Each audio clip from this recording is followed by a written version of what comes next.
एक और चीज जो मैं पूछना चाहूंगी, जब जैसे मैं साधना करती हूँ, मैं ध्यान लगाती हूँ, तो मुझ में ये चेंजेस आए हैं, और मैं जानती हूँ जो मेरी ऑडियंस है वो करते होंगे तो उनमें भी ये चेंजेस आए होंगे कि एक तो सोशलाइज होना कम हो जाता है, कि मतलब लोगों से मिलना पसंद नहीं है जी। अगर टाइम है तो ठीक है, थोड़ा ध्यान कर लेते हैं, ये चीज ये क्यों होती है? दूसरा, मतलब जो सबसे आखिर में हुआ है मेरे साथ, स्वाद जी। मतलब मुझे फर्क नहीं पड़ रहा है कि क्या है, मुझे ये है कि कुछ भी दे दो, सिंपल खाना, बाहर का खाने से मन हट जाता है।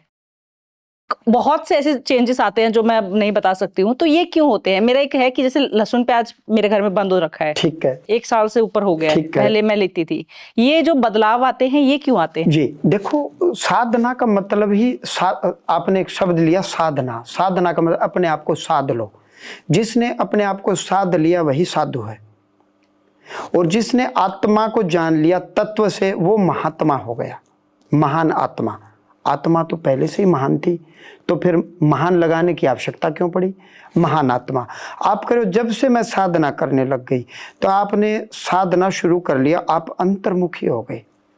तो ऑटोमेटिकली जब आप अंतर्मुखी होकर के मेडिटेशन चिंतन करते हैं तो बाह्य जगत की चीज़ों से आप ऊबने लग जाओगे, आपको उनमें रस नहीं आएगा, आप निरस हो जाओगे।